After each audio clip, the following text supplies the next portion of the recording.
disposto a obedecer, cumprir todo o teu querer. Dá meu coração igual ao teu. Ensina-me a amar o meu irmão, a olhar com teus olhos, perdoar com teu perdão. Enche-me com teu Espírito, endireita os meus caminhos.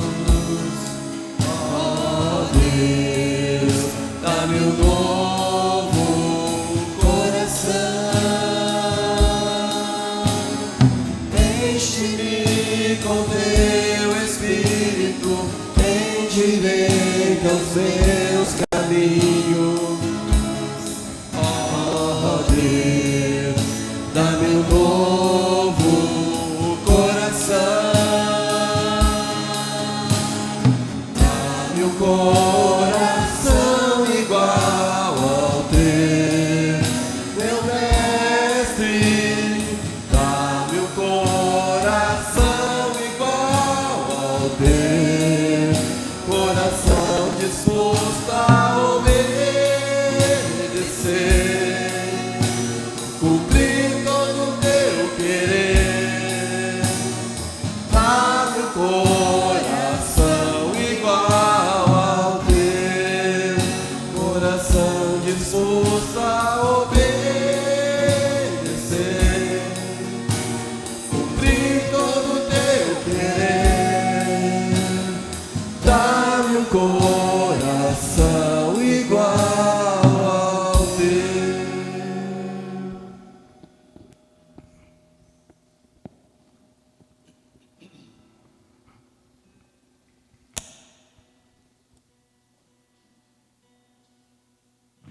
Graça e paz. Que bom que Deus nos proporcionou a vida, nos proporcionou a saúde e nos deu também a bênção da oportunidade para a gente estar aqui hoje reunidos. Eu gosto sempre de fazer, eu já contei isso para vocês e eu vou contar de novo. Eu gosto de levantar de manhã, eu tenho mania de fazer um alongamento assentado mesmo, e depois quando eu me levanto, eu estendo as minhas mãos e falo: Deus, que bom, eu estou de pé. Que bom que eu estou de pé. E eu louvo a Deus por isso. Aprenda a reconhecer as dádivas de Deus. Isso faz bem para a nossa vida espiritual, gera crescimento em nós. Amém? Louvo a Deus pela bênção da oportunidade que Ele nos dá. E eu convido você para abrir a sua Bíblia. Eu quero ler uma passagem bíblica com você, ou com vocês, que se encontra no livro de Hebreus, capítulo 3. Hebreus, capítulo 3. Eu vou ler a partir do versículo 7. Hebreus 3, 7. Você que depois estará também nos assistindo durante a semana, eu quero desejar o melhor de Deus para você.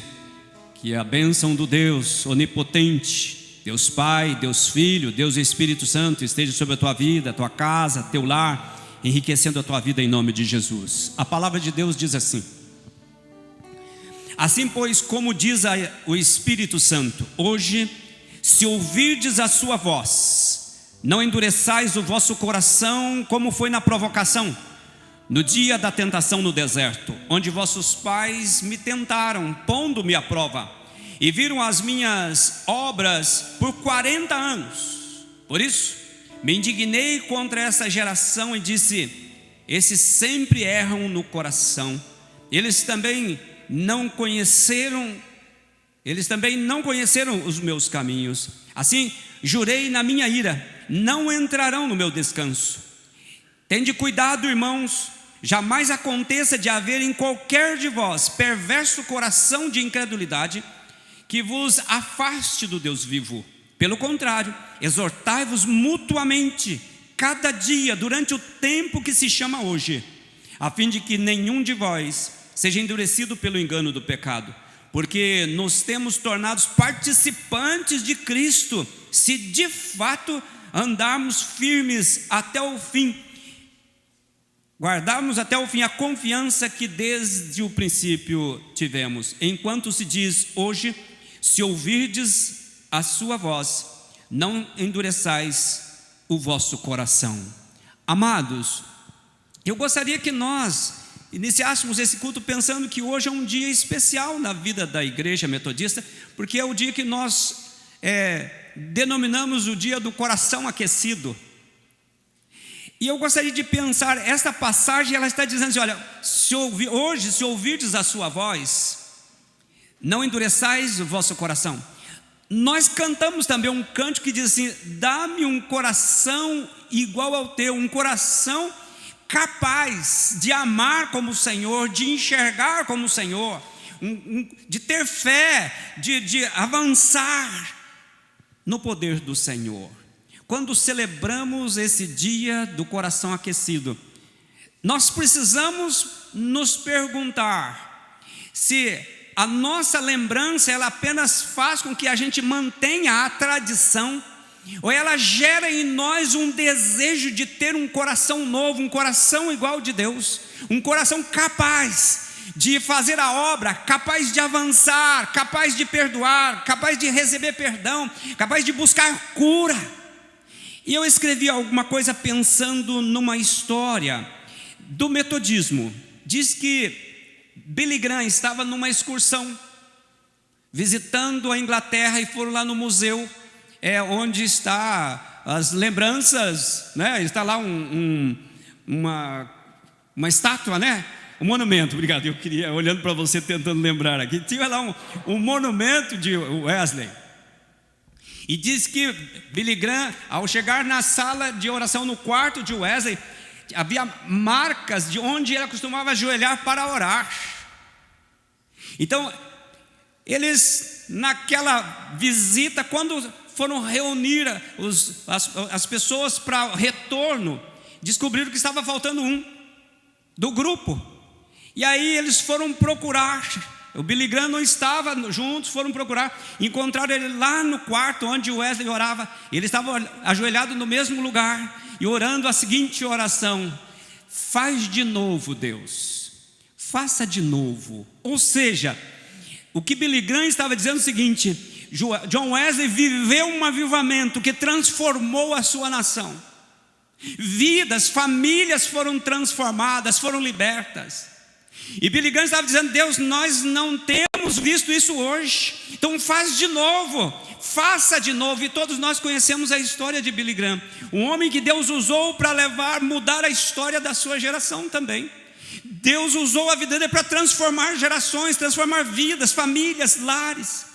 Mas ele teve a ousadia de dizer para Deus: Deus, faz de novo, porque eu não quero ver a minha geração do jeito que está, eu não quero ver a minha igreja do jeito que está, não quero ver a minha família do jeito que está, eu não quero ver a minha vida espiritual do jeito que está. Faça de novo, Deus, traz um coração aquecido, um coração aquecido.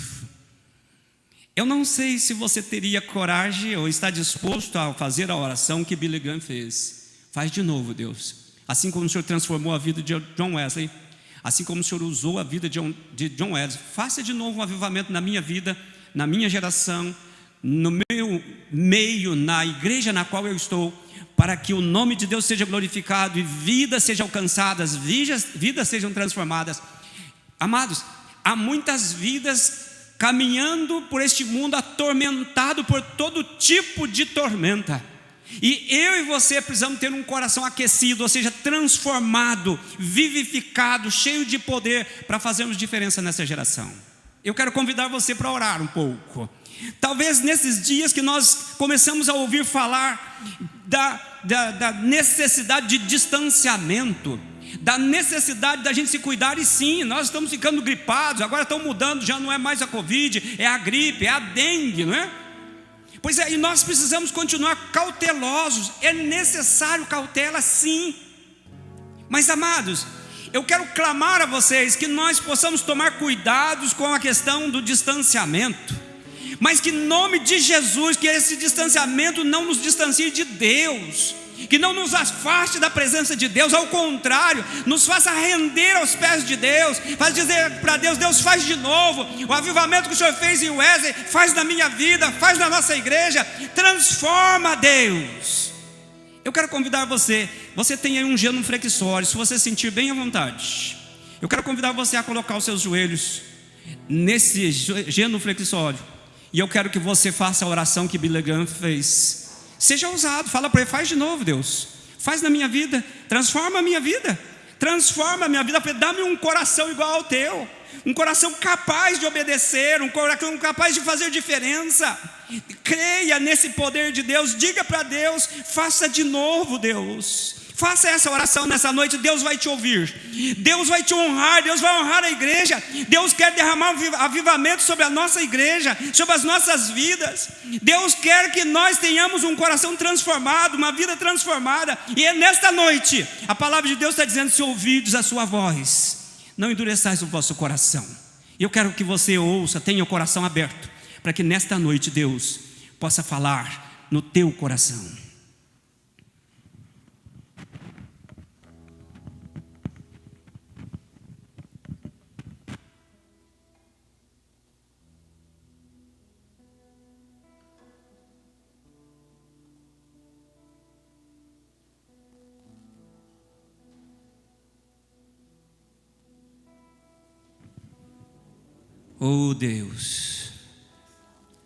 Oh Deus, toca os corações. Nós queremos ter os nossos corações tocados pelo Teu Espírito Santo. Nós queremos ter as nossas vidas transformadas pelo Teu Espírito Santo.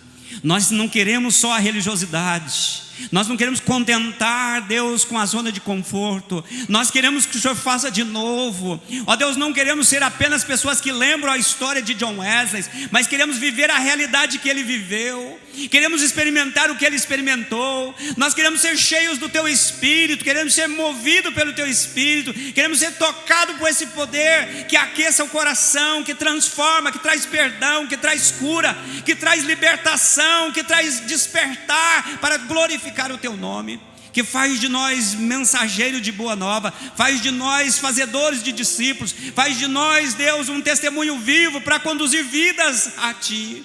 Senhor, ouça a oração de cada irmão, cada irmã nessa noite.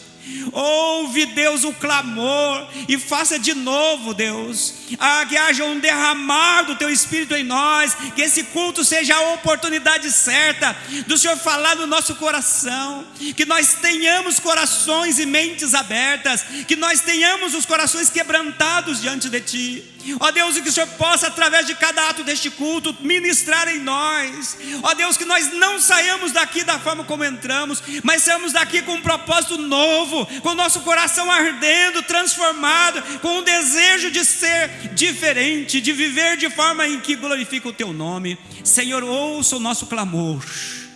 Dá, Senhor, força, dá, Senhor, poder, derrama do Teu Espírito. Faz de novo, Deus. Move-nos nesse momento de louvor, Senhor.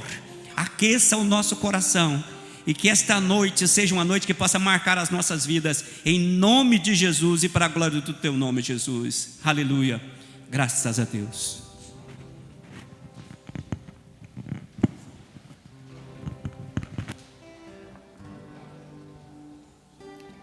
Graças a Deus pela palavra, amém. E nós, nesse momento de louvor, como o pastor falou, temos a oportunidade de colocar em prática a oração que nós colocamos aqui agora, e pedir para que Deus possa olhar para dentro de nós, olhar para o nosso coração, sondar a nossa vida, a nossa alma, para que nós consigamos colocar tudo isso em prática, para que nós acreditemos que Deus vai fazer de novo. Então vamos colocar em pé, meus irmãos, vamos louvar ao Senhor nesse momento, seguir na presença do Senhor nessa noite, pedindo para que Ele sonde o nosso coração.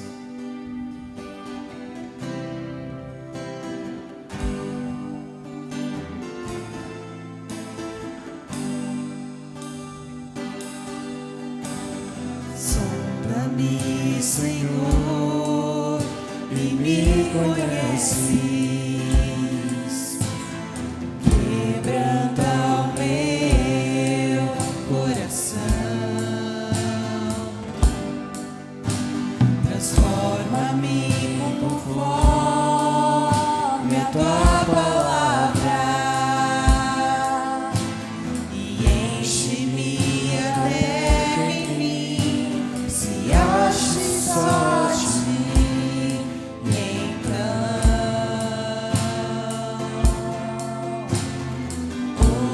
usa-me, Senhor. Usa-me como um farol que brilha à noite, como ponte sobre as águas, como abrigo no deserto, como flecha que acerta o alvo. Eu quero ser usado da maneira que te agrade em qualquer hora e em qualquer lugar. Eis aqui a minha vida, usa-me, Senhor, usa-me. Sonda-me, Senhor, e me conheces. Quebranta o meu coração. Transforma-me conforme a tua palavra e enche-me até que em mim se ache só a ti. E então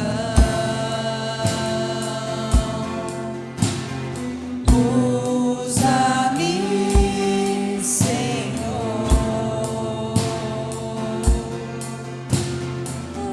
Usa-me como um farol que brilha à noite, como ponte sobre as águas, como abrigo no deserto, como flecha que acerta o alvo. Eu quero ser usado da maneira que te agrade em qualquer hora e em qualquer lugar.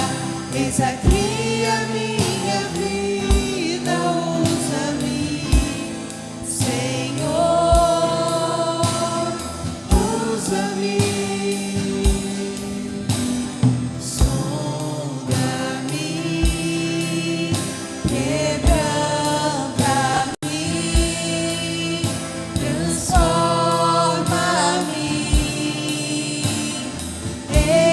enche-me e usa-me. Sonda-me, quebranta-me, transforma-me,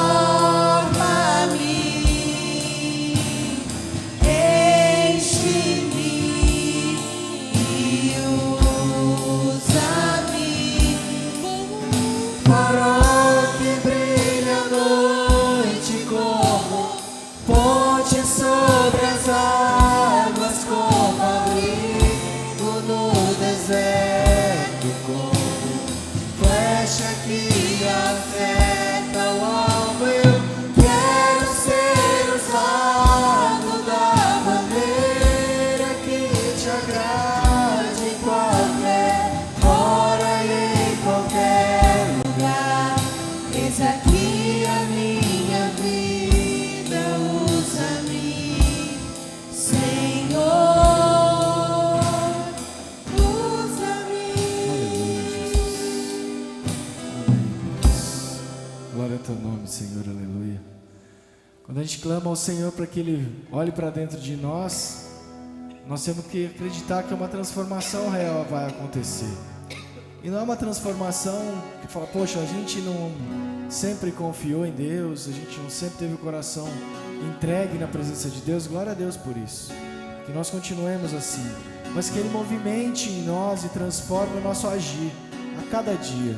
Porque se nós não nos colocamos e não encontramos motivo para louvar ao Senhor, não encontramos motivo para adorá-lo, é porque algo precisa mudar. E todo dia a gente precisa buscar esse motivo, todo dia a gente precisa estar próximo, a gente precisa se encontrar com Ele a cada manhã. Nós cantamos pela manhã, né? Deus renova a cada dia a aliança conosco. E nós temos motivos de sobra para louvar. Vamos louvar o Senhor nesse momento. Busque o seu motivo. Tire do fundo do seu coração o melhor motivo que o trouxe aqui nessa noite, para louvar e adorar o Senhor. Glória a Deus. Que o Senhor Jesus possa nos abençoar mais e mais, em nome de Jesus, amém? Eu quero compartilhar uma palavra do Senhor que está no livro de Isaías, capítulo 6, versículo do 1 até o 8. Pode baixar mais um pouquinho, Eduardo, por favor.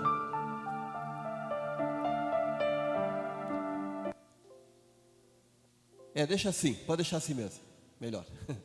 Glória a Deus. Diz assim então a palavra do Senhor: no ano da morte do rei Uzias, eu vi o Senhor assentado sobre um alto e sublime trono, e as abas de suas vestes enchiam o templo. Serafins estavam por cima, cada um tinha 6 asas, com 2 cobriam o rosto, com 2 cobriam os pés, e com 2 voava. E clamavam uns para os outros, dizendo: Santo, Santo, Santo é o Senhor dos exércitos. Toda a terra está cheia da sua glória. As bases do limiar moveram-se à voz do que clamava, e a casa se encheu de fumaça. Então disse eu: ai de mim, estou perdido, porque sou homem de lábios impuros, habito no meio de um povo de impuros lábios, e os meus olhos viram o Rei, o Senhor dos exércitos. Então um dos serafins voou para mim, trazendo na mão uma brasa viva, que tirara do altar com uma tenaz. Com a brasa tocou a minha boca e disse: eis que ela tocou os teus lábios. A tua iniquidade foi tirada e perdoado o teu pecado. Depois disso ouvi a voz do Senhor que dizia: a quem enviarei e a quem há de ir por nós? Disse eu: eis-me aqui, envia-me a mim. Fecha os teus olhos, vamos orar. Deus, nós te damos graças, Senhor, por mais uma vez termos a oportunidade, Senhor Deus, de cultuar o teu nome neste lugar. Pai querido, antes de nós pensarmos em vir para este lugar, o Senhor já havia preparado tudo para que nós pudéssemos desfrutar do melhor do Senhor para as nossas vidas nesta noite. Senhor, em nome de Jesus, fala com cada um, manifesta o teu poder, a tua graça e a tua unção. Pai querido, nós repreendemos na autoridade que há no teu nome todo espírito de distração, todo espírito de sonolência, tudo aquilo que não provém do Senhor, nós repreendemos na autoridade que há no teu nome, em nome de Jesus. A igreja disse: glória a Deus. Então o título da nossa mensagem hoje é bem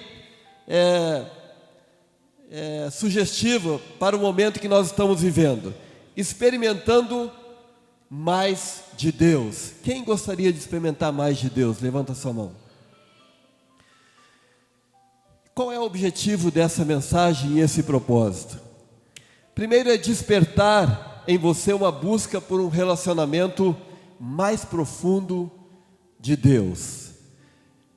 Segundo, buscar experiências maiores com Deus, porque Deus não unge métodos, Deus não unge programas, Deus unge pessoas, e Deus quer te ungir nessa noite, em nome de Jesus, amém?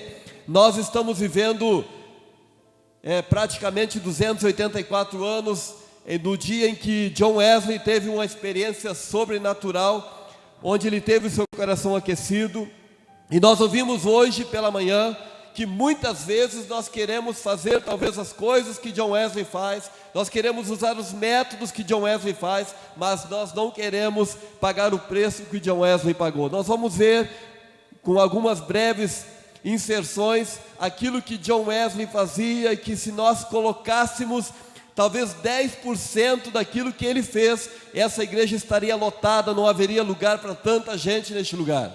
Mas a verdade é que muitas vezes nós queremos e achamos bonitos os métodos metodistas. mas fazer o que o verdadeiro metodista faz, nós temos algumas dificuldades.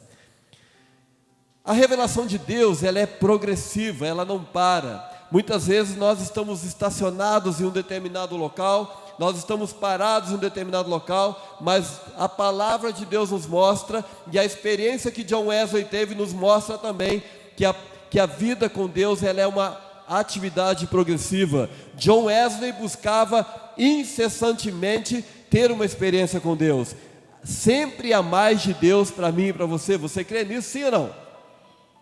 Então, se há mais, eu preciso buscar mais de Deus. Não importa o quanto você já experimentou de Deus, o importante é que Deus deseja que você experimente mais e mais do Senhor para a sua vida. Não importa o quanto você já cresceu em Deus, não importa o quão grande você é em Deus, Deus deseja que você cresça mais e mais em nome de Jesus. A Bíblia diz que a vereda do justo é como a luz da aurora, que vai brilhando cada vez mais, até o dia ser perfeito. Apesar de nós temos passado por muitas lutas durante esse período, e principalmente o período da pandemia, Deus não deixou de ser Deus. Deus continua sendo o mesmo, Deus continua sendo poderoso, e é esse Deus poderoso que quer fazer coisas extraordinárias na minha vida e na sua vida. Mas muitas vezes nós caímos no comodismo, e aí, meu amigo, aí a coisa já fica meia boca, vai indo, vai levando, e Deus não consegue se manifestar porque eu caí num comodismo.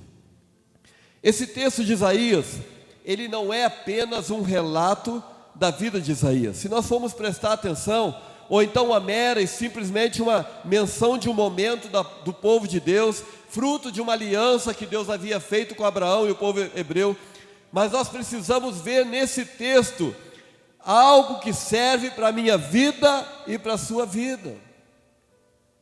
O apóstolo Paulo, ele fala que tudo que foi escrito para o nosso ensino foi escrito. O que aconteceu no Antigo Testamento foi registrado como exemplo para que nós pudéssemos seguir. E ao lermos essa passagem, muitas vezes nós temos a percepção de que o chamado de Isaías então começa naquele dia ali, no dia em que ele tem, o anjo toca a língua dele com a tenaz, que ele pegou a brasa e tocou na língua dele. Então nós pensamos assim, poxa, mas então a partir de agora ele foi chamado, então ele aceitou o chamado de Deus. Mas na verdade não é isso. Isaías, ele começa o seu ministério, como nós vamos ver, ou nós vemos no relato desde o capítulo 1 de Isaías, onde ele já profetiza e ele afronta o pecado, ele vai falando, ou seja, ele já estava servindo a Deus. Mas naquele momento ali, ele tem o seu relacionamento aprofundado com Deus. Você quer um relacionamento aprofundado com Deus? Fica esperto porque Deus vai falar contigo. Nós podemos ver alguns aspectos importantes nessa passagem. O primeiro deles é, Isaías, ele tem uma nova revelação de Deus, tanto da sua santidade, como da sua realeza. Ele fala que ele viu o rei sentado num trono. Isso é algo singular até o momento. Ele diz que os olhos dele, ele diz assim, os meus olhos viram o rei. Ele estava sentado num trono. Você consegue imaginar o Senhor assentado num trono? Sim ou não?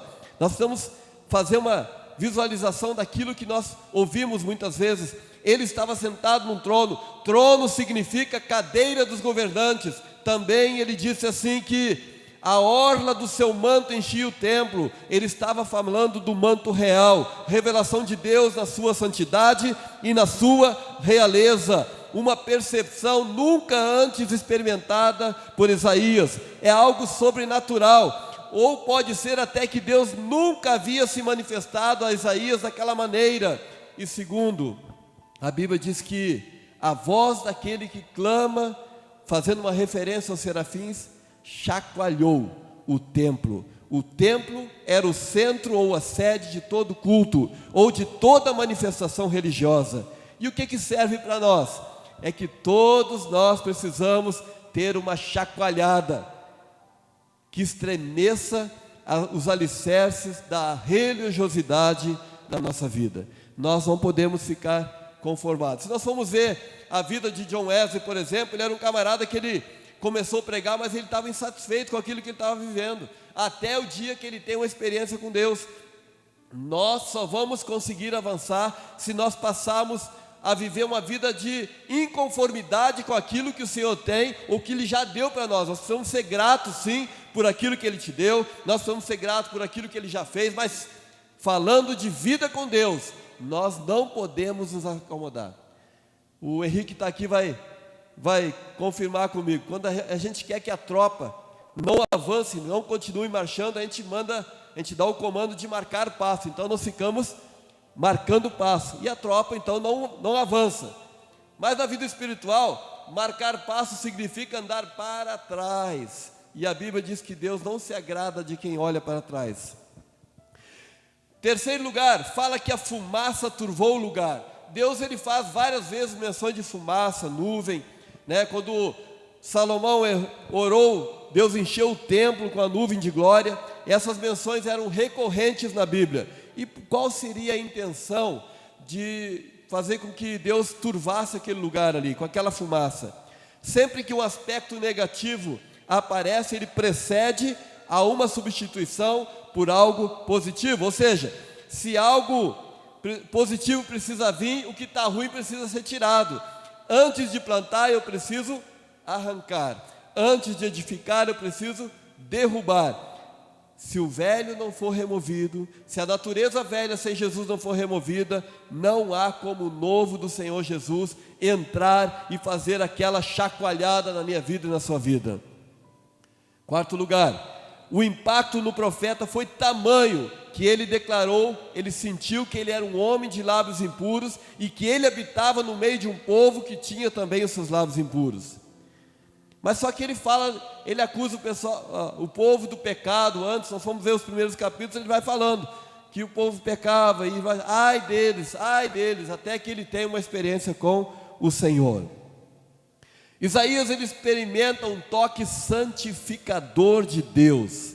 E sabe por quê?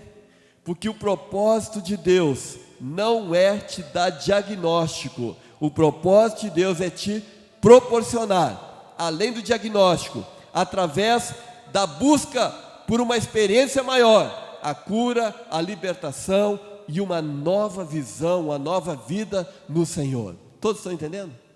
Sim ou não? Glória a Deus. E em quinto lugar, Isaías, ele recebe um toque purificador em seus lábios, pois foi justamente aí que ele confessou ser falho, né? Passou a ter uma nova consciência do chamado de Deus para a sua vida. Muitas vezes nós só enxergamos aquilo que aconteceu na vida do profeta Isaías. Mas se eu te falasse assim, você consegue se enxergar, né? Se você consegue imaginar Deus falando com você dessa maneira, tendo um impacto, fazendo com que você reconheça o quanto você é falho, você consegue se imaginar? Sabe por quê? Porque é muito difícil, porque é mais fácil eu observar um cisco que está no olho do meu irmão, do que observar uma trave que está no meu olho. Mas quando nós provamos mais de Deus, nós passamos a enxergar o quanto ainda precisamos do Senhor e do seu tratamento para as nossas vidas. Nós precisamos deste nível de experiência. Meu irmão, se você não buscar esse nível de experiência, nós vamos ficar marcando passo. E marcar passo, nós estamos andando na fé para trás. Não que isso vai se repetir igual aconteceu com Isaías. Não que vai se repetir igual que aconteceu com John Wesley, que teve o seu coração aquecido na noite de 24 de maio de 1738, às 9:15 da noite. Não. O que Deus quer para mim e para você é uma experiência nova, mais profunda, onde você possa vir para a igreja com o prazer de adorar, na certeza de que você é salvo, na certeza de que você tem a salvação do Senhor e que por isso você vai fazer com que o Evangelho seja propagado. Mas para que esse nível de experiência aconteça, é necessário que eu esteja atento e que eu busque de forma inconformada. Isaías, ele profetizou durante o reinado de 4 reis. Uzias, que é o que é citado aqui no capítulo 6, foi o primeiro dele. Então, o que se chega à conclusão é que Isaías talvez seja muito jovem, né, um admirador do rei Uzias, e por isso ele teve essa experiência logo após a morte de Uzias. Sabe, porque Uzias era um grande governador, ele é um cara que deu muitas vitórias para Israel, ele é um camarada que mudou a história de Israel. Se nós formos ver como general, ele só tinha a fama dele menor do que a fama do rei Davi. A nação respeitava e amava esse homem, que lhe havia devolvido a glória e o prestígio. O relato bíblico deixa claro o sucesso que esse homem desfrutou. Se nós formos ver lá em 2 Crônicas, capítulo 6, versículo 15, a Bíblia fala que ele guerreou contra os filisteus, quebrou os muros de Gate, o de Jabne e de Asdod, edificou cidades no território de Asdod e entre os filisteus. Deus ajudou contra os filisteus e contra os arábios que habitavam em Gurbal, contra os meunitas. Os amonitas deram presente a Uzias, cujo nome se espalhava até a entrada do Egito, porque tinha se tornado em extremo forte. Está falando de expansão, está falando de ganhar território.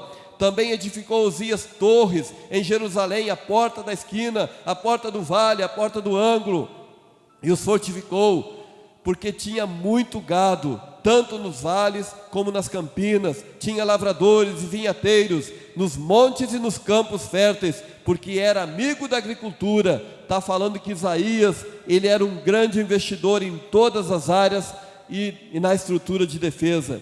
Isaías, ele tinha uma tropa de elite, de basicamente 2.000 homens, que nós possamos dizer, 2.600 homens, que nós poderíamos dizer hoje que seria a tropa de elite, mais 300.500 que eram seus guerreiros. Então Uzias, ele transformou Israel numa superpotência. E se nós formos ver lá no versículo 15 do capítulo 26 do segundo livro de Crônicas, diz que ele foi maravilhosamente ajudado, até que se tornou forte. No primeiro versículo ele diz que ele foi ajudado. No 15 ele fala que ele foi maravilhosamente ajudado. Uzias deixa claro que ele buscou a Deus de forma interesseira. Enquanto ele buscou a Deus, ele prosperou. Deus o fez prosperar até que se tornou poderoso. Há um princípio espiritual na morte de Uzias. Somente quando morreu o rei Uzias é que os olhos de Isaías se abriram para a revelação de Deus como rei. Ele viu o Senhor assentado no trono, o lugar de autoridades dos reis.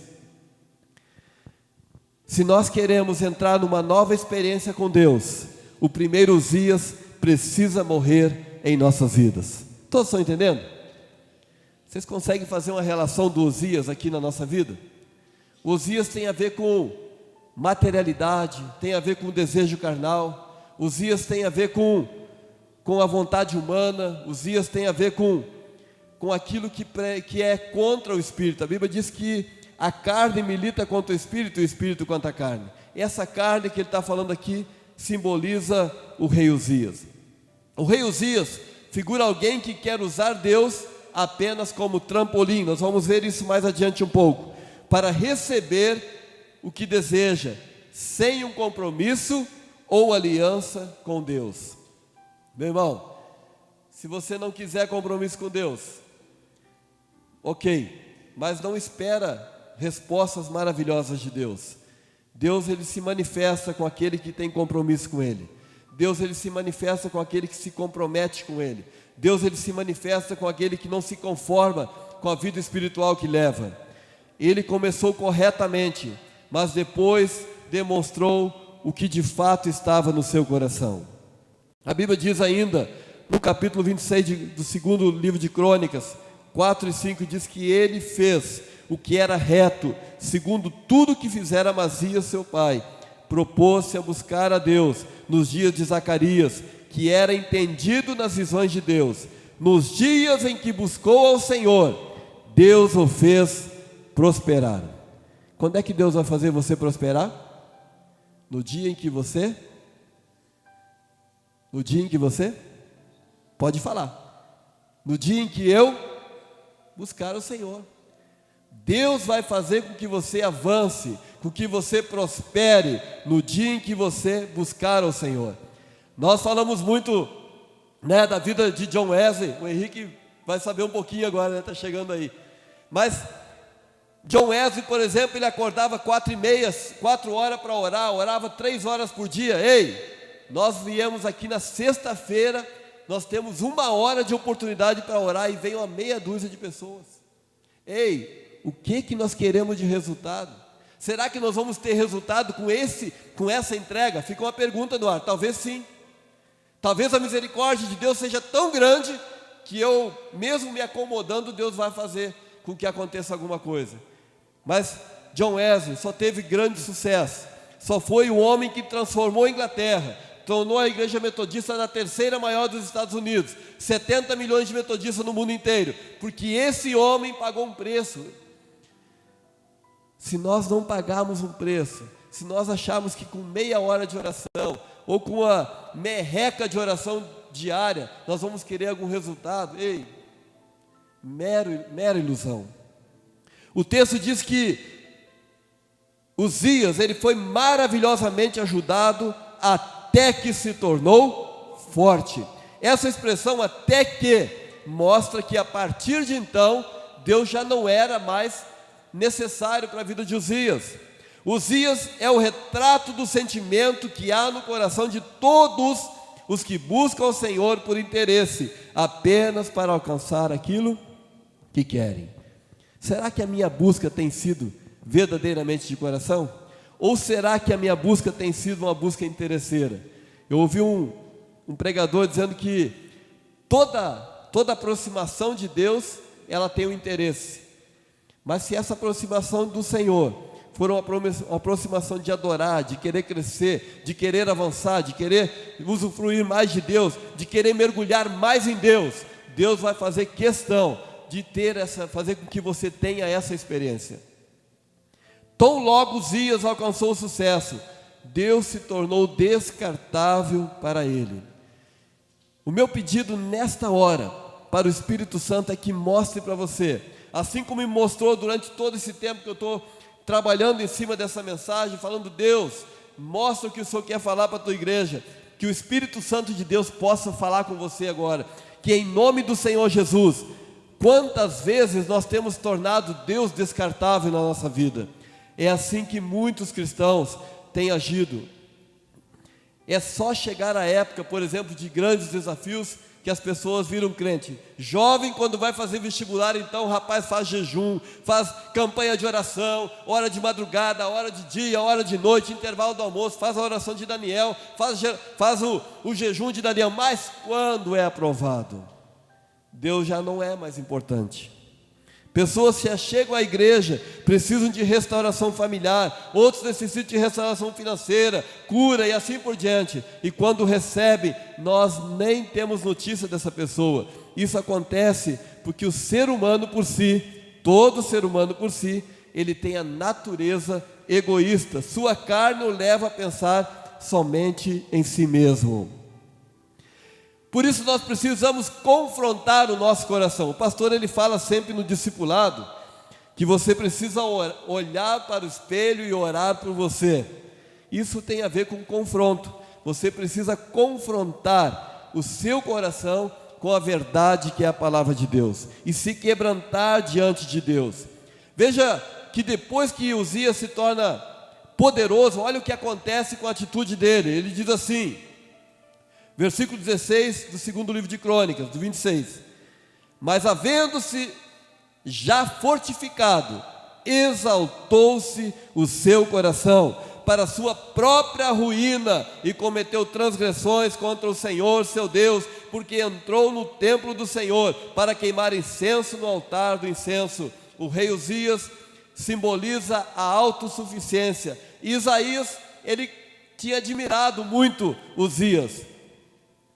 O orgulho e a falta de compromisso com Deus representa aquele tipo de pessoa para quem Deus é apenas um amuleto. E foi isso que Uzias fez. Depois que ele tem todo o poder, toda a autoridade, ele descartou a presença de Deus.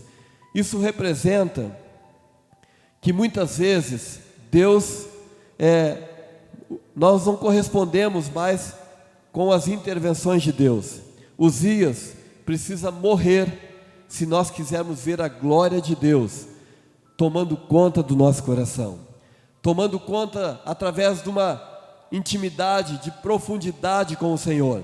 Somente quando Uzias morre, ou seja, quando as atitudes do ser humano, quando as atitudes da carne são deixadas de lado, é que nós podemos ver o verdadeiro Rei da glória entrar e tomar conta da nossa vida. A Bíblia diz que Ele está à porta e bate. Se alguém ouvir e abrir a porta, Ele vai entrar e vai cear com Ele. Mas para que isso aconteça, eu preciso abrir mão das atitudes que representam Uzias na minha vida.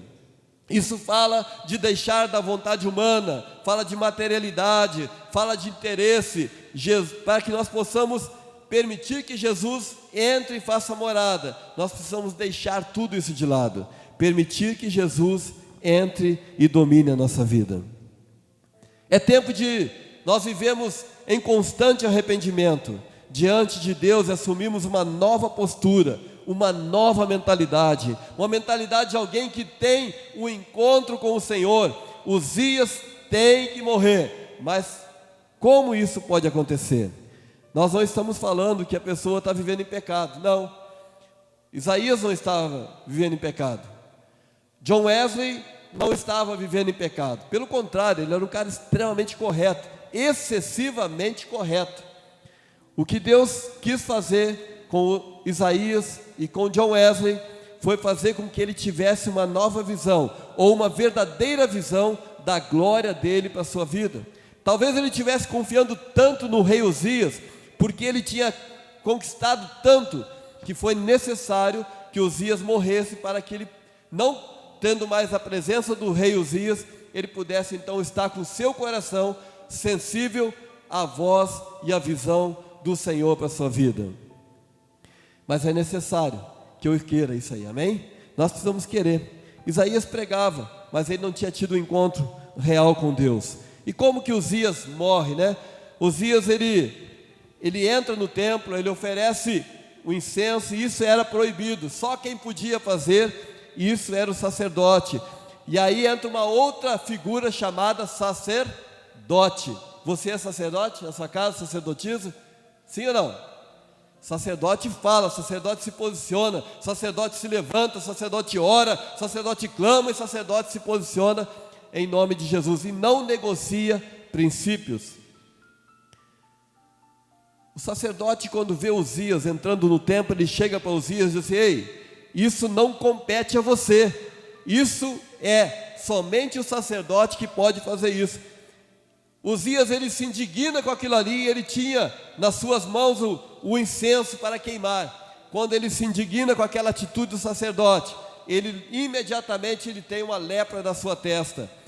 E aí o sacerdote convida ele para que ele saia do templo, para que ele saia daquele local. E ele sai daquele local, e o sacerdote faz mais uma coisa ainda. Se nós formos ver, segundo Crônicas 26, do 17 a 21, ele não permitiu mais que Uzias entrasse no templo. O que isso quer dizer para nós? Nós, como sacerdotes, nós não podemos permitir que aquilo que me afasta de Deus tome conta do meu coração. Eu, como sacerdote, eu preciso me posicionar e não permitir que aquilo que me afasta do Senhor, que me impede de ver a glória do Senhor, venha tomar conta do meu coração. O sacerdote se posicionou e não permitiu que Uzias entrasse mais no templo. Você e eu somos templo do Espírito Santo. Uzias não pode voltar em nome de Jesus. Uzias simboliza aquilo que te afasta de Deus. Uzias simboliza aquilo que te esfria. Uzias simboliza aquilo que não permite você ver a glória de Deus. Você, como sacerdote, você precisa zelar pelo templo que é o templo do Espírito Santo, que é o teu corpo. E para isso, você não pode negociar princípios. Existem princípios bíblicos que você precisa manter.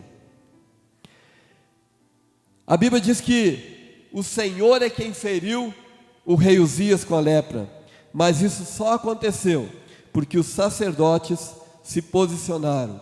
Quando nós percebemos essa atitude de Uzias em nossa vida, nós devemos nos opor fortemente àquilo que tem se levantado na tua vida, aquilo que tem te atrapalhado, aquilo que você percebe já ouvindo essa palavra, que é a atitude de Uzias, ou seja, que buscou a Deus de forma interesseira, que quando conquistou o que queria conquistar, Deus já é descartável, Deus já não se torna mais importante. Quando isso vem aflorando no seu coração, você precisa se opor firmemente, como sacerdote, zelando pelo templo do Espírito Santo, que é o teu corpo, que é a tua casa, que é a tua família. Você precisa se posicionar.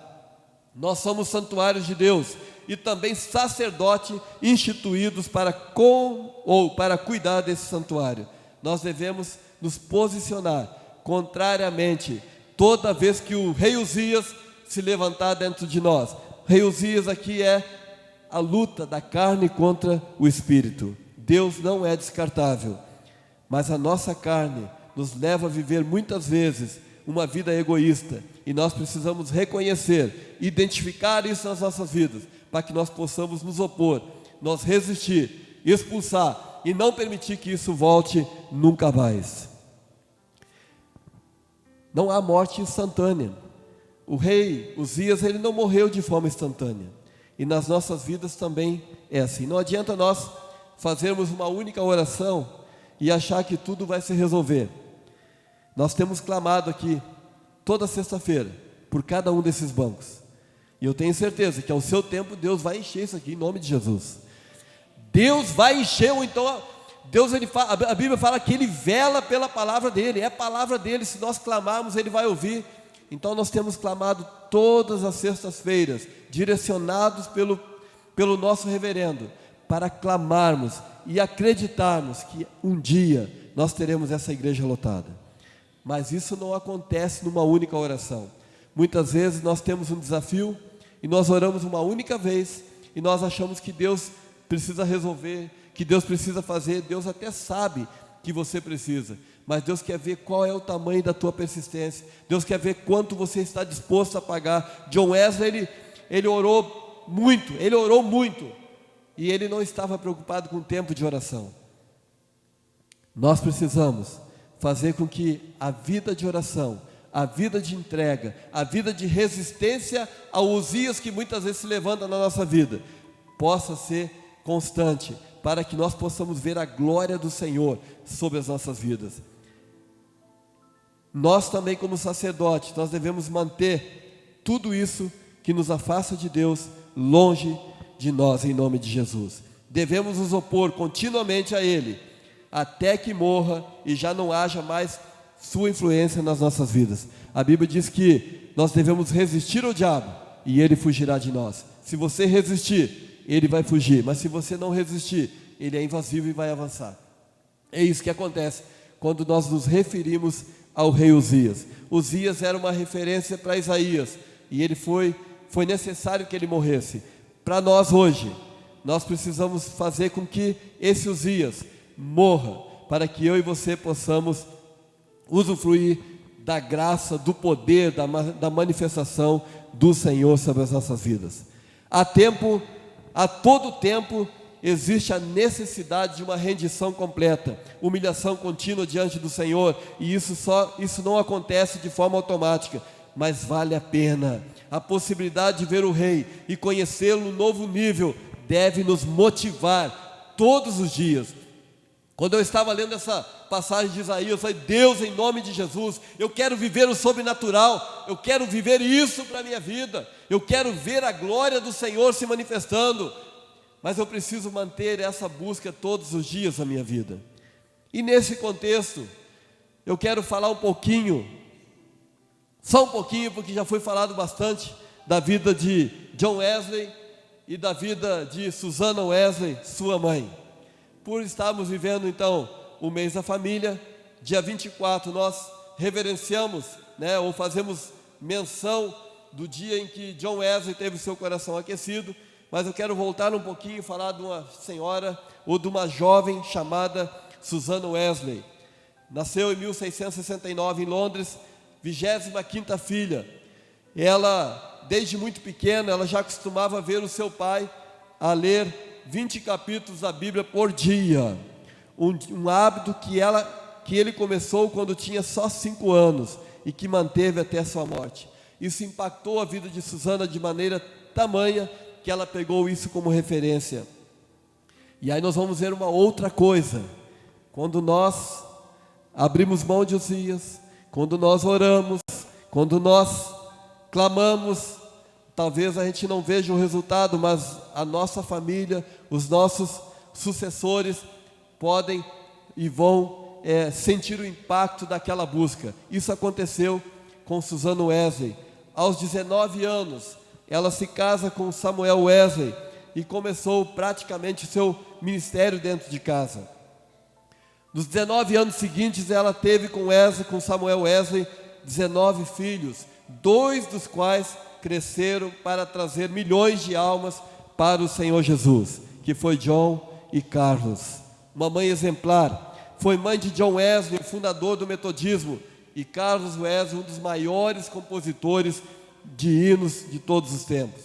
John Wesley foi também um dos grandes responsáveis pelo fim da escravidão.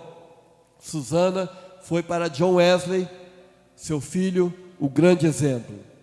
Geralmente, nós pegamos, o homem pega como exemplo o seu pai, e aqui nós vemos que a mãe de Susana, a mãe de John Wesley, que era referência para John Wesley. Por quê? Porque o Samuel Wesley, o pai dele, viajava muito, então pregava muito, passava muito tempo fora, e quando ele estava em casa, ele estava escrevendo, ele estava preparando as mensagens dele. Então a batata estava sempre assando na mão da Susana Wesley. Então ela teve que criar seus 9 filhos, porque dos 19, 10 morreram. Alguns morreram no nascer, outros morreram com menos de 1 ano de vida.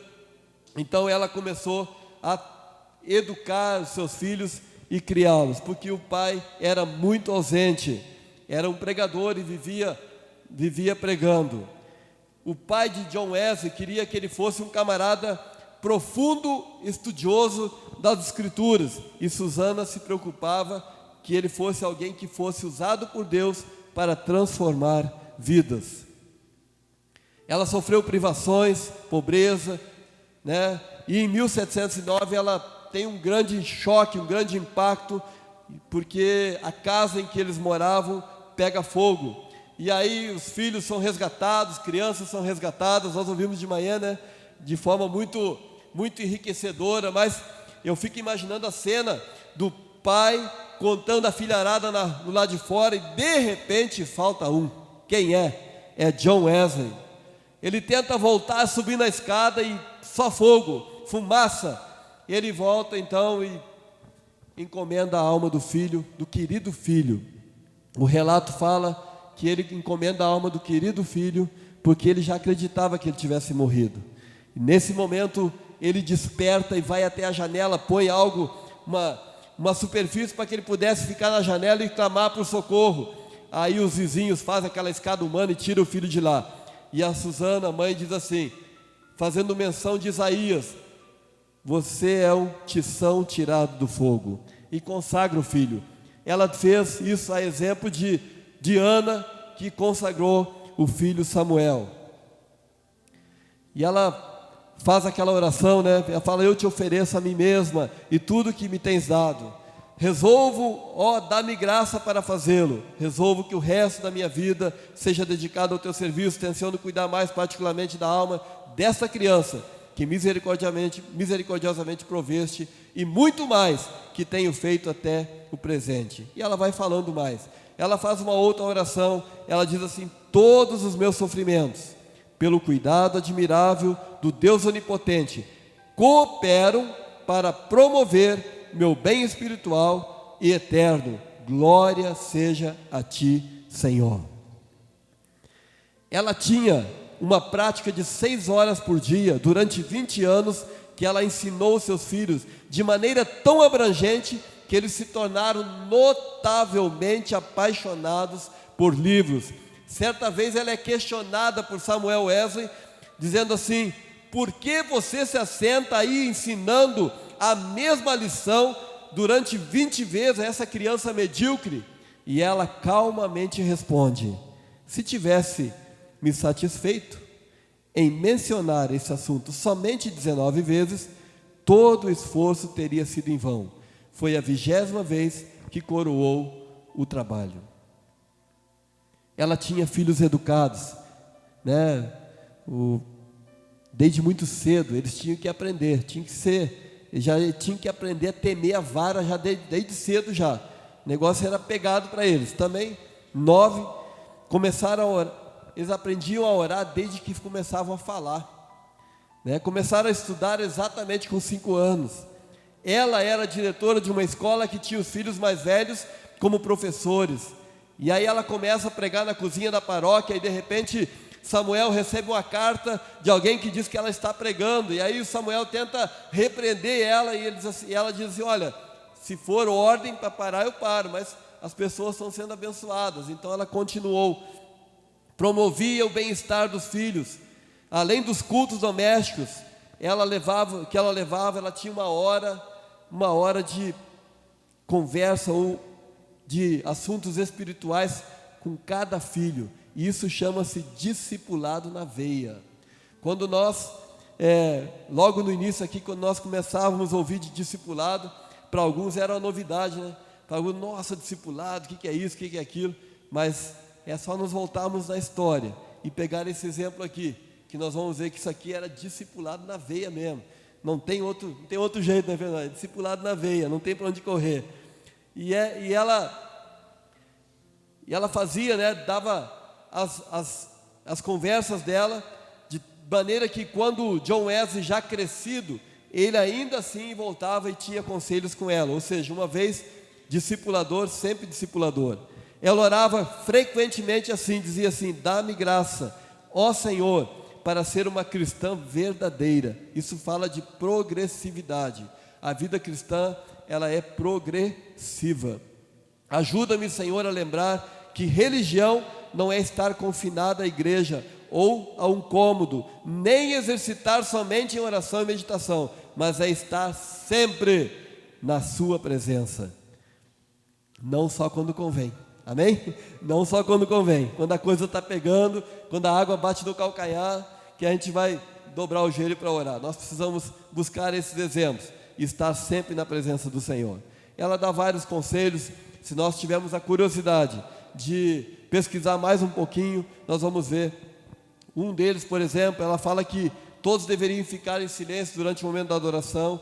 Ela falava que deveria elogiar e recompensar o bom comportamento, entre muitos, né? E ela cumpria com rigor aquilo que ela prometia. E ela ensinava as crianças a temerem a vara. Ela dá o seguinte conselho para o seu filho, olha que interessante. Ela falou para John Wesley o seguinte: pregue com a intenção de transformar os corações dos homens e não entulhar a mente de pessoas. O Wesley é fruto de uma vida de entrega e oração a Deus por sua mãe. Nós estamos vivendo o mês da família. E quando eu estava vendo isso aqui, eu lembrei que, Deus me trouxe à memória, que muitas vezes nós reclamamos que filhos se desviam, nós reclamamos que filhos se afastam, mas essa mulher aqui, ela viu o seu filho ser um grande homem de Deus, porque ela pagou um preço muito grande de oração e dedicação. Muitas vezes nós só queremos, venha a nós, mas nós não queremos fazer a vontade do Senhor. E o desejo e o desafio do Senhor para as nossas vidas nessa noite é que, primeiro, aquilo que me atrapalha, aquilo que me afasta de Deus, precisa ser tirado.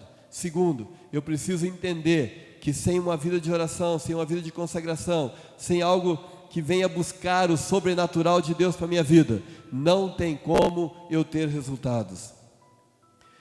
Passando para a vida de Wesley, Wesley foi um camarada que já desde os 14 anos começa a estudar. Com 24 anos ele se forma, e aí de repente ele vai para a Geórgia, achando, né, ele queria mais, né? Nós ouvimos hoje de manhã o pastor fazendo menção, né, da vida dele, que ele não se conformava com a vida que ele estava vivendo, que era muito comodismo e tal. E ele vai para a Geórgia achando que pregar para os índios, ele ia fazer um rebuliço naquele lugar lá. e de repente tudo dá errado, a ponto deles quererem a prisão de John Wesley. Passado um tempo ele volta, mas nesse período ele é confrontado por um camarada, por um moraviano, que pergunta para ele assim, imagina você recebendo essa pergunta, tens o testemunho em ti mesmo? Ele era pregador. O Espírito de Deus dá testemunho com o teu espírito de que és filho de Deus? Wesley jamais havia sido interrogado daquela maneira. E o moraviano continua, você conhece a Jesus Cristo? Olha a resposta de Wesley, sei que Ele é o Salvador do mundo. Ele deu a resposta que ele pediu? Sim ou não? Não. Ele saiu pela tangente porque ele não tinha isso. O moraviano concorda, sim. Porém, você sabe que Ele te salvou? Isso era precisamente o que ele não sabia. E ele gaguejou e disse assim, espero que Ele tenha morrido para me salvar. Mas ele já não estava numa vida com Deus? Ele já não estava pregando? Mas ele, no fundo, a vida dele ainda estava vazia. Precisava de algo mais. Aí ele fala, mas você sabe disso, você mesmo? Ele quis dizer assim para o John Wesley, mas isso está no teu coração? Você tem certeza de que Ele morreu para te salvar? E ele responde, sei, mas com reservas, né?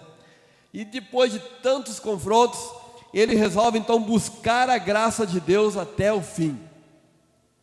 E ele começa numa busca incessante, até que chega no dia 24 de maio, às 5 horas da manhã, ele continuando, buscando a Deus, tendo uma vida fria no seu coração, ele abre a Bíblia e cai na mensagem do apóstolo Pedro, da segunda carta do apóstolo Pedro, capítulo 1, versículo 4, que diz assim, pelas quais nos têm sido doadas as suas preciosas e muito grandes promessas, porque por elas vos torneis capacitantes da natureza divina, livrando-vos da corrupção das paixões que no mundo há. E ele continua orando, e quando ele termina, ele vê uma outra passagem que chama a atenção dele. Está lá em Marcos capítulo 12, versículo 34. Vendo Jesus que ele havia respondido sabiamente, declarou-lhe, não está longe o reino de Deus.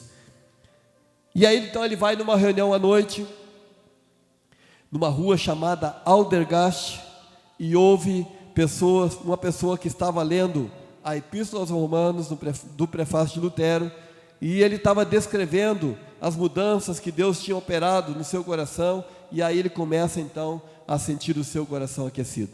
Depois nós já ouvimos toda a história, mas essa história é muito rica, e isso fez com que John Wesley tivesse a sua história mudada. A sua vida mudou a partir daquele tempo. Dos próximos anos, tudo foi diferente. Ele começou a ter a unção presente, a presença do Senhor presente, fez com que a igreja metodista se tornasse uma igreja enorme, uma igreja que ganhava vidas. E assim como Deus, ou como Isaías recebe um toque do Senhor, assim como Wesley recebe o seu coração aquecido, que mudou a vida desses homens, que já pregavam, mas era necessário um aprofundamento de uma vida com Deus. É assim que o Senhor quer fazer na minha vida e na sua vida, e é hoje, amém? Deus quer fazer e é agora, é hoje. Assim como há mais de 600 anos antes de Cristo, Deus fez com Isaías, John Wesley em 1738, hoje Deus deseja tocar a sua vida, Deus deseja mudar a história, Deus quer usar a tua vida, a ponto de você falar igual o Wesley falou, dizendo assim, dá-me 100 homens, que nada temam, senão o pecado, e que nada desejem, senão a Deus, e eu abalarei o mundo. A Bíblia diz os relatos da história de John Wesley, fala que nos próximos 50 e poucos anos, John Wesley pregou e andou mais de 400 mil quilômetros a cavalo, pregou mais de 40 mil sermões, uma média de 800 sermões por ano, quase 3 sermões por dia, deixou o legado de 300 pregadores itinerantes e mais de 1000 pregadores locais. Esse foi um homem que pagou um preço muito alto, e eu quero fechar esse momento com algumas situações. Primeiro, Isaías precisou de um toque especial para que ele pudesse ver a glória do Senhor. Segundo, Wesley teve um coração aquecido. apesar da mãe ter orado, apesar da mãe ter consagrado, isso não foi automático. Isso quer dizer o quê? Não adianta meu pai ser metodista, eu ser metodista, meus filhos não quer dizer que eles serão metodistas. Isso só vai acontecer, ou vão ser cristãos, né? Vamos tirar a placa. Só vai acontecer se eles tiverem um encontro com Deus. O que vai ajudar para que isso aconteça é a minha intercessão por eles. Apesar desses homens estarem pregando, eles precisavam de um encontro com Deus. Talvez eu e você, apesar de estarmos indo na igreja, estarmos pregando, fazendo a nossa oração, talvez a gente precise de um encontro com o Senhor. Talvez a gente precise de um encontro mais profundo com Deus, algo mais sobrenatural com Deus, algo que possa impactar a tua vida. Se isso não estiver acontecendo, nós precisamos fazer como o John Wesley, nós precisamos buscar incessantemente, buscar a graça do Senhor sobre as nossas vidas. E uma outra situação são os sacerdotes, que eles se posicionaram. E a pergunta, você como sacerdote, você tem se posicionado? Você como um verdadeiro sacerdote na tua casa, você tem levantado a bandeira de sacerdote da sua casa? Você tem agido como sacerdote ou tem agido de forma interesseira, que nem Uzias? Hoje Deus quer nos dar uma nova dimensão. Deus quer fazer com que o nosso coração saia daqui extremamente aquecido, ou pelo menos incomodado com essa situação. Algo novo Deus quer fazer nas nossas vidas. Amém? Assim como John Wesley, assim como Isaías, precisaram de um momento sobrenatural de Deus para que essa visão pudesse mudar.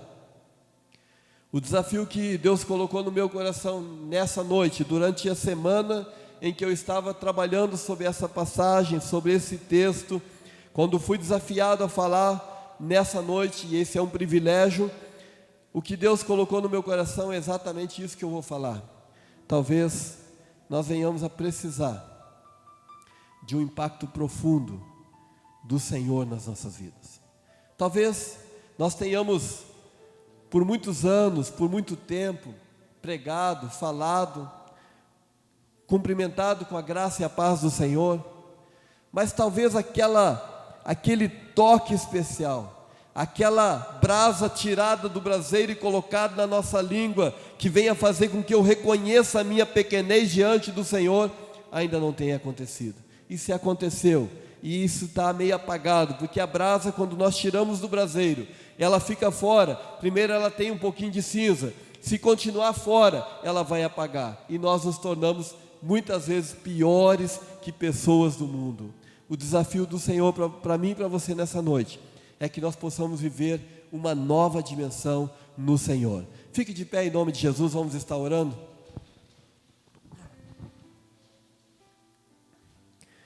Glória a Deus, glória a Deus. Feche os seus olhos por um momento.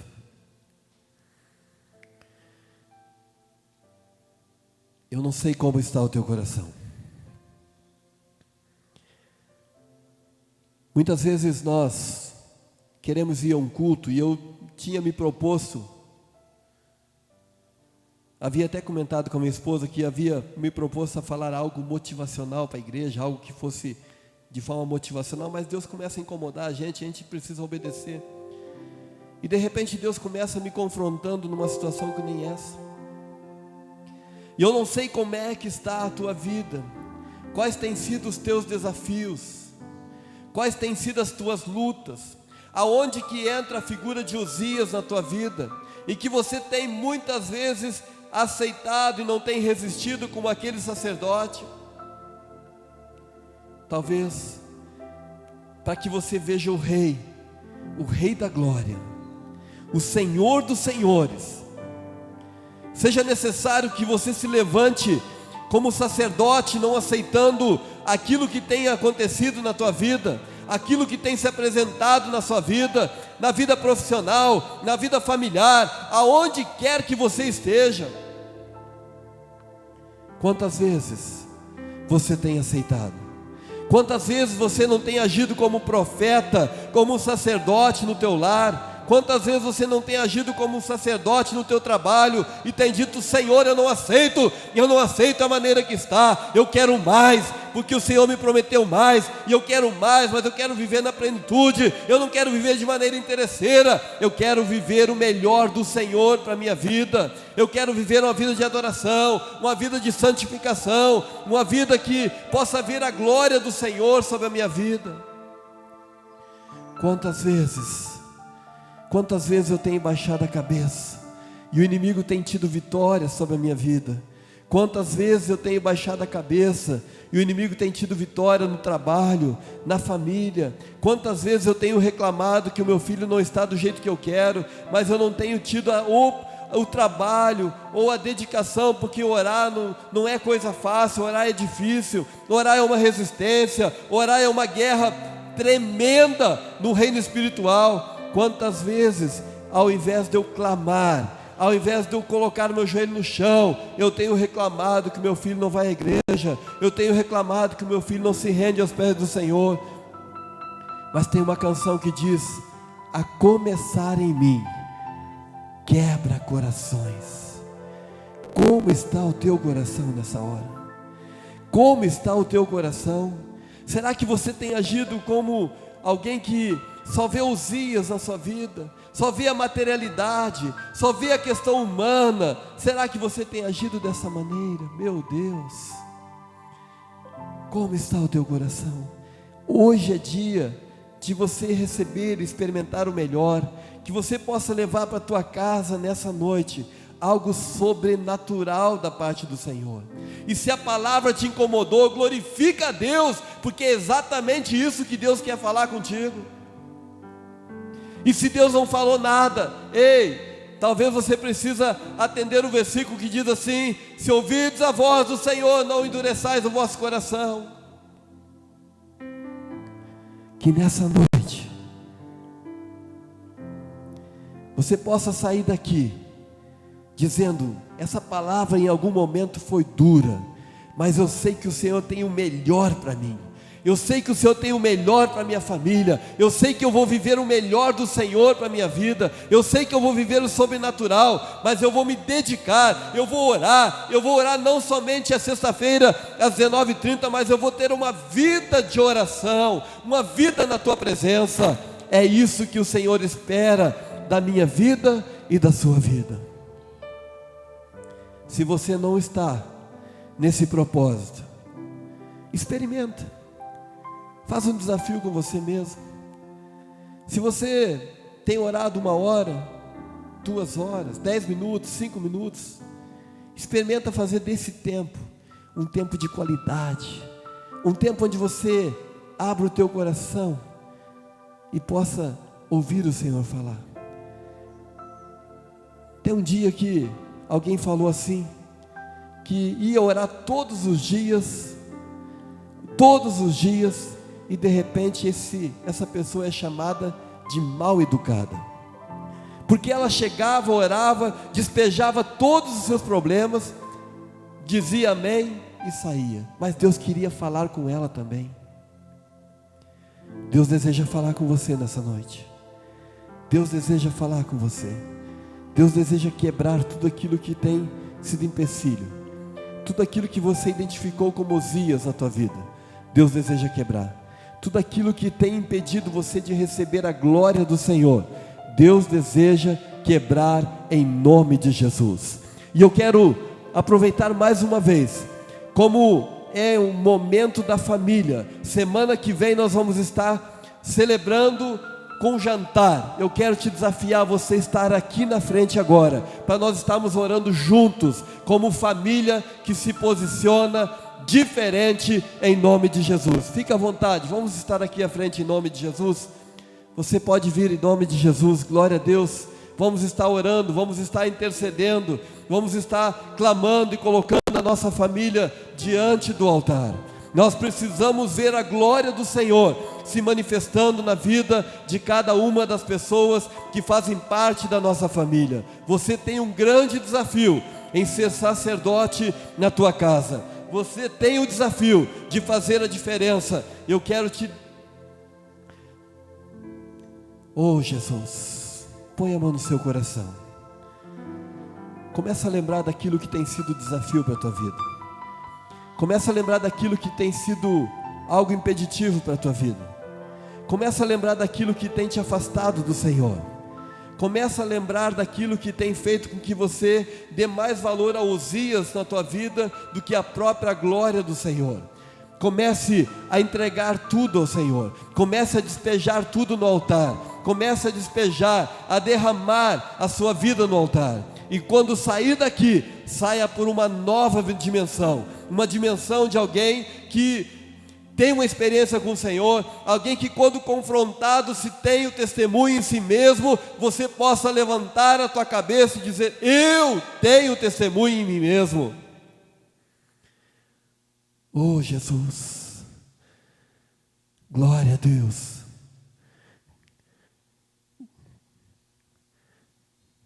Vai orando, vai falando como profeta, vai falando como sacerdote, vai falando como alguém que não aceita do jeito que está, vai falando como alguém que não aceita a vida que tem levado de forma fria, muitas vezes, mecânica, religiosa. Isso não faz parte da vida de um verdadeiro cristão. Susana Wesley, ela pedia todos os dias, toda a oração dela, falava: Senhor, me ajuda a ser uma cristã verdadeira, me ajuda a ser uma pessoa que verdadeiramente depende do Senhor. E é isso que o Senhor deseja nessa noite, que você fale essa oração. Oh Deus, em nome de Jesus. Pastor.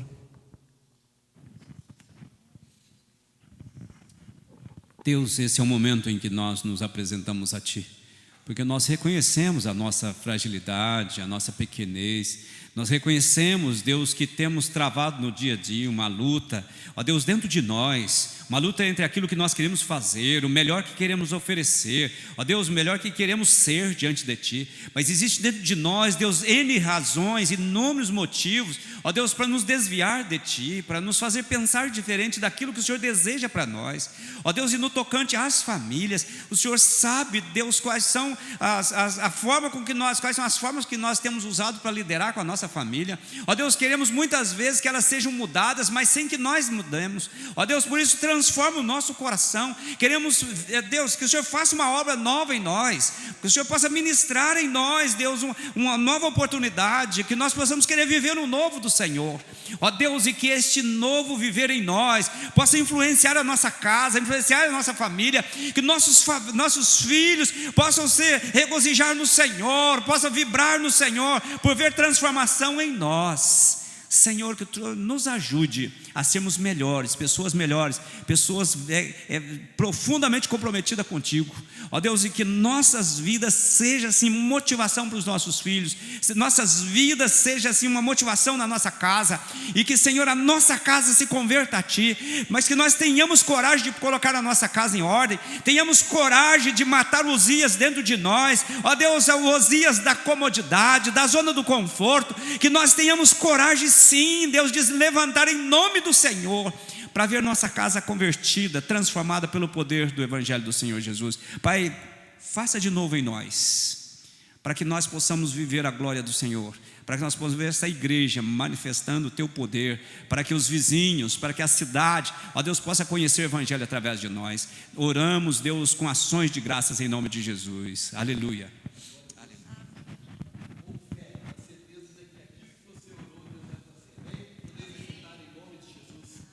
Amém. Coloca a tua semana diante de Deus. Coloca os desafios que você tem, os desafios que você tem dentro de casa. Pensa primeiro, quais são os desafios que você tem dentro de casa? Talvez você tenha um desafio na vida conjugal, talvez você tenha desafio na vida de relacionamento com os filhos. Irmãos, não é novidade nenhuma a gente falar das dificuldades que nós temos dentro da nossa casa. A gente tem que ter humildade de assumir isso e colocar diante de Deus: a Deus, eu não estou dando conta, Deus. Esses conflitos geram em nós dor, geram em nós amargura, geram em nós tristeza, nos afasta às vezes de Deus. Mas coloca esse problema no altar de Deus. Você vai viver a semana agora.